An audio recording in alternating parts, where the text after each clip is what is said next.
When my ex-boyfriend Marcus told me you'll never survive without me, Austin. You'll come crawling back within a month, I just smiled and walked away. But when he saw me step out of my private jet 3 years later at his own engagement party, the look of pure shock on his face was worth every sleepless night I'd spent building my empire. My name is Austin, and 3 years ago, I thought I had everything figured out. I was living in a beautiful penthouse in Manhattan, working as a senior marketing executive, and dating Marcus Wellington, the kind of man who looked perfect on paper. Old money family, Harvard MBA, corner office at his father's investment firm. He was everything my mother had always told me to look for in a husband.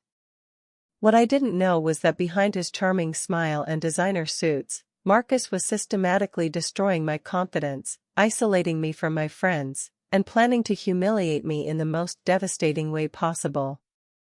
It all came crashing down on a rainy Thursday evening in October.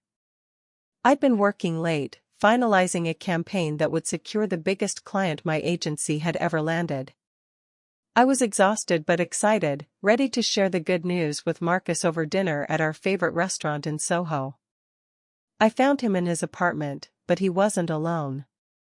My best friend since college, Sarah, was sitting on his leather couch wearing nothing but his shirt, her blonde hair tousled, lipstick smeared. Marcus stood by the window, completely unbothered by my presence, as if he'd been expecting me. "Austin," he said calmly, not even trying to look apologetic. "We need to talk." The world seemed to tilt sideways. Sarah couldn't meet my eyes, staring at her manicured nails instead. The same nails I'd paid for during our last spa weekend together. "How long?" I whispered, my voice barely audible. 6 months, Marcus replied with the casual tone someone might use to discuss the weather. "Maybe longer." "Does it really matter?" 6 months. While I'd been planning our future, talking about marriage, introducing him to my family, he'd been sleeping with my best friend. The betrayal cut so deep I could barely breathe. "Sarah," I said, turning to the woman who'd been my maid of honor at my sister's wedding, who'd held my hair back when I was sick with food poisoning, who'd cried with me through every heartbreak before this one. "How could you?" She finally looked up, her green eyes filled with something that might have been guilt, but probably wasn't. "Austin, you have to understand. Marcus and we have a connection. A real connection." Marcus walked over and placed his hand possessively on Sarah's shoulder. "The truth is, Austin, you and I were never really compatible. You're too ambitious. Too focused on work. Sarah understands what I need in a partner." The words hit like physical blows. Too ambitious. As if wanting to succeed in my career was a character flaw. "I've been trying to figure out how to end things with you for months," Marcus continued, his voice growing colder. "This just makes it easier." I stood there in my wrinkled work clothes, clutching my laptop bag, trying to process the magnitude of their betrayal. 3 years of my life, gone.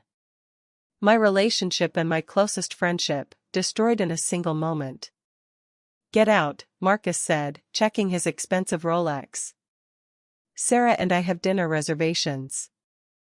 As I turned to leave, he called after me with the cruelest smile I'd ever seen. "You know what, Austin? You'll never survive without me. You think you're so independent, so strong, but you're nothing without this relationship. You'll come crawling back within a month, begging me to take you back." Sarah giggled, actually giggled, at his words.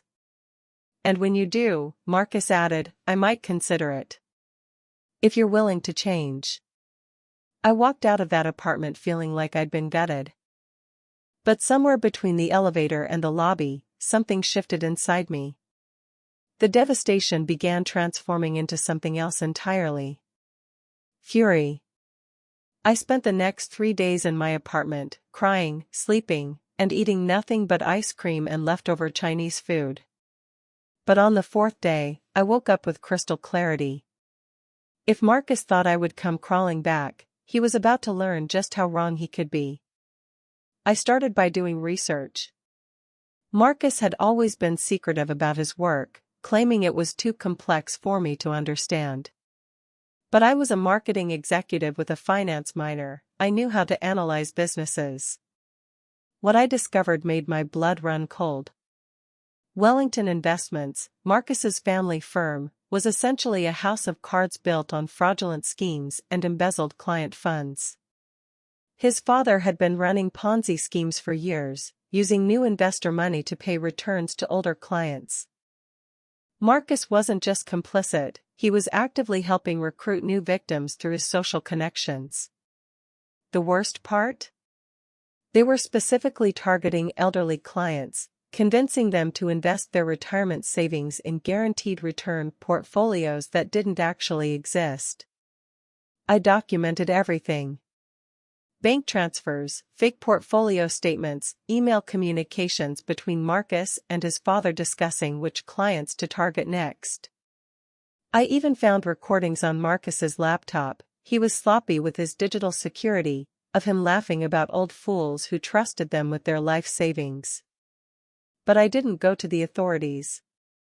Not yet. I had a better plan. Using my marketing expertise and industry connections, I began building something of my own. I'd always had ideas for a luxury lifestyle brand, but Marcus had constantly dismissed them as unrealistic and too risky. Without his negativity poisoning my confidence, I threw myself into creating the company I'd always dreamed of. Austin Luck started as a high-end consulting firm, helping luxury brands reach affluent consumers through targeted digital campaigns. My first client was a boutique jewelry designer who'd been struggling to compete with established names. Within 6 months, I'd tripled her revenue and attracted the attention of major luxury conglomerates. The work was brutal. 18-hour days, surviving on coffee and determination, learning every aspect of business ownership from legal structures to international marketing. But for the first time in years, I felt alive. I felt powerful. While I was building my empire, I kept tabs on Marcus and Sarah. They'd moved in together, posting nauseating couple photos on social media with captions about finding true love and soulmates. Sarah had quit her job to become a lifestyle influencer, though her follower count remained embarrassingly low. Marcus continued his family's fraudulent investment schemes, growing bolder with each successful con.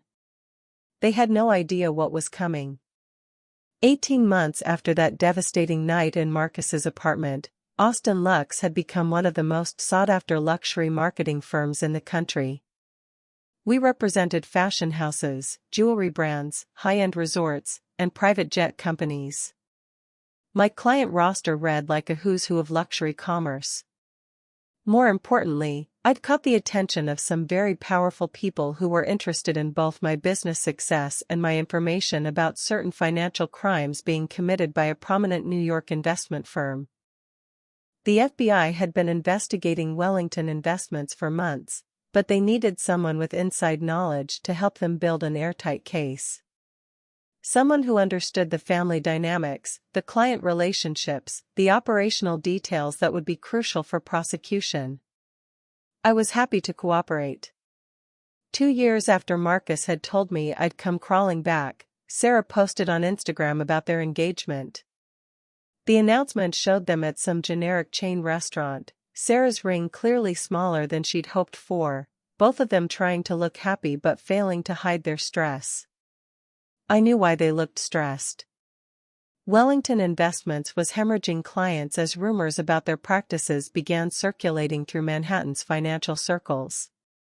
Marcus's father was frantically trying to cover their tracks, but it was too late.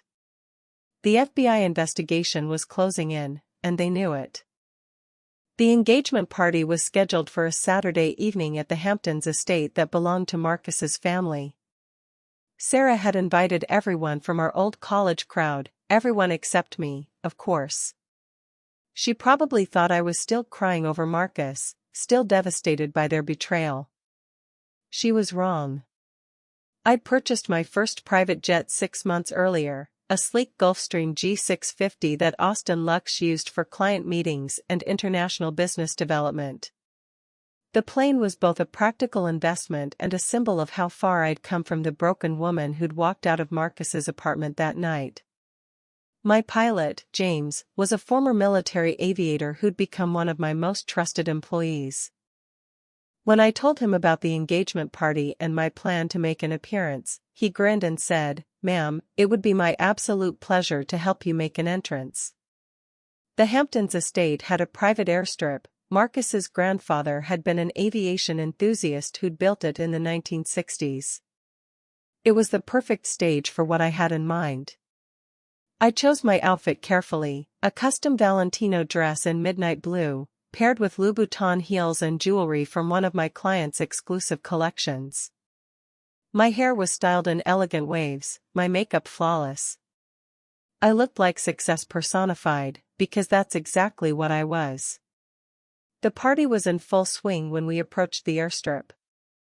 Through the jet's windows, I could see the white tents on the estate's lawn, the string lights twinkling in the evening air, the guests in their cocktail attire mingling with champagne glasses. "Ready, Ms. Austin?" James asked over the intercom. "More than ready," I replied. The Gulfstream's engines were impossible to ignore as we circled for landing. I watched through the window as party guests stopped their conversations and looked up at the sky, shielding their eyes against the setting sun to see who was arriving. Marcus and Sarah were standing near the main tent, surrounded by well-wishers offering congratulations on their engagement. I saw Marcus's face change as he recognized the Austin Lux logo on the jet's fuselage, the same logo that had been featured in Forbes, Vogue Business, and the Wall Street Journal over the past year. The plane touched down smoothly, taxiing to a stop about 50 yards from the party. James lowered the stairs, and I took a deep breath before making my entrance. Every conversation at the party had stopped. Every pair of eyes was focused on the jet, waiting to see who would emerge. I could see Marcus's face even from a distance, the color had drained from his cheeks, and his mouth was hanging open in shock. I stepped out of the plane like I was walking down a red carpet. My heels clicked confidently on the metal stairs, my dress moved perfectly in the evening breeze, and my smile was radiant with genuine happiness and success. The crowd of party guests parted as I walked toward the main tent, whispers following in my wake. I recognized faces from our old social circle, people who'd sided with Marcus and Sarah after our breakup, people who'd probably pitted me for losing such a catch. Their expressions ranged from shock to admiration to barely concealed envy. Here I was, arriving at my ex's engagement party in a private jet, looking like I'd stepped off the cover of a magazine, radiating the kind of confidence that only comes from true success. Marcus hadn't moved from his spot near the tent. Sarah was clinging to his arm, her face pale beneath her carefully applied makeup. She was wearing a dress I recognized from a discount website, trying to look elegant but clearly outclassed by every element of my appearance. I walked directly up to them, my smile never wavering. "Marcus," I said warmly, as if we were old friends meeting at a casual coffee shop. "Congratulations on your engagement." He opened and closed his mouth several times before managing to stammer, "Austin. What are you, how did I get here?" I gestured gracefully toward the jet. "I flew. It's much faster than driving from the city, don't you think?" Sarah found her voice first. "That's your plane?" she asked, her tone mixing disbelief with desperate hope that I was somehow lying. "One of them," I replied casually. "Austin Lux has been expanding internationally, so we needed reliable transportation for client meetings. This one's perfect for domestic travel." The crowd around us had grown larger, everyone straining to hear our conversation. I could see phones being pulled out, social media posts being crafted in real time. This moment would be documented and shared across every platform within hours. Marcus finally managed to form a complete sentence. I thought, after we broke up. I heard you were struggling. Struggling? I laughed, the sound light and genuinely amused. Oh Marcus, quite the opposite. Breaking up with you was the best thing that ever happened to me. It freed me to focus on building something amazing. I reached into my purse and pulled out my business card, heavy stock paper with gold foil lettering that screamed luxury and success. Austin Lux is now the premier luxury marketing firm on the East Coast. We represent some of the most exclusive brands in the world. Marcus took the card with trembling fingers, staring at the company logo he'd seen in business publications but never connected to his ex-girlfriend. You might have read about us, I continued conversationally. We were featured in Forbes last month as one of the fastest-growing luxury services companies in America. The article mentioned our international expansion and our client roster of Fortune 500 companies. Sarah's grip on Marcus's arm had tightened so much her knuckles were white. But you were just a marketing executive, she said weakly. You worked for someone else. I did, I agreed. Until I realized I was much better at building my own empire than helping someone else build theirs. It's amazing what you can accomplish when you're not being held back by people who don't believe in your potential. The pointed reference to Marcus's constant discouragement wasn't lost on anyone within earshot. I saw several guests exchange knowing looks, clearly remembering how dismissive he'd been of my ambitions when we were together. Marcus was still staring at my business card as if it might disappear if he looked away. Austin Lux, he said slowly. That's your company. Founded it, built it, own it, I confirmed. We're actually in talks with several major investors about an IPO next year. The preliminary valuations have been quite encouraging. I didn't mention the specific numbers, but I didn't need to. Everyone at this party understood that a luxury services company considering an IPO was worth tens of millions of dollars at minimum. But how? Marcus asked, his voice barely above a whisper. You couldn't have done this alone. You needed investors, connections, expertise. I had all of those things, I replied smoothly. I just needed to get away from people who were constantly telling me what I couldn't do instead of supporting what I could do. The implication hung in the air like a perfume cloud. Everyone present understood that Marcus had been the limiting factor in my previous life, the anchor holding me back from my true potential. Sarah tried to inject herself back into the conversation. Well, that's wonderful for you, Austin. We're both so happy that things worked out. Her fake smile couldn't hide the envy burning in her eyes. This was supposed to be her night, her moment of triumph, her chance to show everyone that she'd won the prize. Instead, I'd upstaged her engagement party simply by existing in my new reality. Thank you, I said graciously.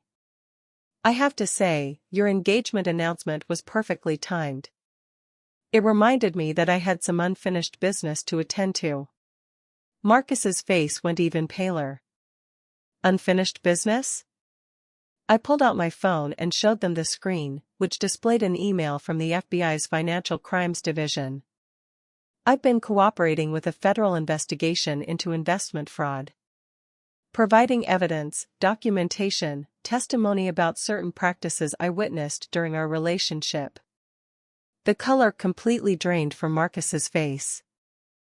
Sarah looked confused, not understanding the implications, but Marcus knew exactly what I was talking about. The Wellington family business model is quite fascinating, I continued in the same conversational tone I might use to discuss the weather. All those elderly clients trusting you with their retirement savings, not realizing their money was being used to pay returns to previous victims. It's a classic Ponzi scheme, really. Marcus's hands were shaking now. Austin, you don't understand. It's not what it looks like. Oh, but it is exactly what it looks like. bank transfers, falsified portfolio statements, recorded conversations about targeting vulnerable clients. I documented everything very thoroughly. I smiled at his obvious terror. The agents were particularly interested in the recordings where you and your father discussed which nursing home residents would be easiest to deceive. Very illuminating material. The crowd around us had gone completely silent. Everyone could sense that something momentous was happening, even if they didn't understand all the details. In fact, I said, checking my watch, they should be executing the search warrants right about now. Federal agents are probably going through your office and your father's files as we speak. As if on cue, Marcus's phone began buzzing frantically. He looked at the screen and went even paler, if that was possible. His father's name flashed across the display. You should probably answer that, I suggested helpfully. It sounds important. Marcus answered the phone with shaking hands. Even from several feet away, we could all hear his father's panicked voice shouting about FBI agents, frozen assets, and criminal charges. Sarah finally understood what was happening. Marcus, she said uncertainly. What's going on? But Marcus was too busy listening to his father's frantic explanations to answer her. The phone call lasted less than 2 minutes, but by the time he hung up, his entire world had collapsed. They arrested him, Marcus whispered, staring at his phone in disbelief. They arrested my father. Federal charges are quite serious, I observed. Wire fraud, money laundering, elder abuse, these aren't the kind of charges that get dismissed easily. I looked around at the crowd of guests who were now openly staring at our conversation. I should probably get going.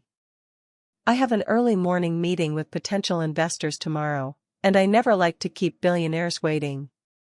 I turned to walk back toward my jet, then paused as if I'd just remembered something. Oh, Marcus, I called over my shoulder. Remember what you told me the night we broke up? About how I'd come crawling back within a month? He nodded weakly, too shocked to speak. You were wrong about that, I said with a radiant smile. But don't worry, when you get out of federal prison in 10 to 15 years, I'll be sure to send you a postcard from whatever exotic location Austin Lux is expanding to next. The crowd watched in stunned silence as I walked back to my private jet, my heels clicking confidently on the pavement. James was waiting at the bottom of the stairs, having watched the entire interaction with obvious satisfaction. How did it go, Ms. Austin? He asked with a grin. Exactly as planned, I replied, climbing the stairs without looking back. As we taxied for takeoff, I saw Marcus collapse into a chair while Sarah stood beside him, finally understanding that she'd tied herself to a sinking ship. The party guests were pulling out their phones, probably calling lawyers and journalists, trying to understand what they'd just witnessed. But here's the twist that makes this story even more perfect. Sarah had actually been working with me the entire time. 6 months after my breakup with Marcus, she'd contacted me with a guilty conscience and a desperate need to make amends. She'd discovered that Marcus had been cheating on both of us with multiple women, using his family's money to maintain his lifestyle while building massive debts. She'd also uncovered evidence of the investment fraud, but she didn't know what to do with the information. When she reached out to apologize, I saw an opportunity for the perfect revenge. Sarah agreed to stay with Marcus and gather evidence from the inside while I built my case with federal investigators. Her access to his home, his computer, his private conversations, was invaluable for building an airtight criminal case. The engagement was fake, a final performance designed to give Marcus a false sense of security before his world came crashing down. Sarah had been wearing a cubic zirconia ring and playing the devoted fiancé while secretly recording conversations and copying financial documents. Now she was finally free to walk away from the wreckage, and Marcus would spend the next decade in federal prison wondering how his stupid ex-girlfriend had orchestrated his complete downfall. My name is Austin, And I learned that sometimes the best revenge isn't just proving your enemies wrong, it's letting them destroy themselves while you build something beautiful from the ashes of their betrayal. The woman who was supposedly too ambitious, too focused on work, too independent? She's now worth $50 million and growing, with a business empire that spans 3 continents and a private jet that can take her anywhere in the world. Marcus was right about one thing, though. I did come back to him eventually. I just came back as someone he could never have imagined, never controlled, and never defeated. And that made all the difference. The shocking reveal that Sarah, Austin's betraying best friend, was actually working with Austin the entire time to gather evidence against Marcus. Their entire relationship and engagement was an elaborate undercover operation to expose his criminal activities while Austin built her empire.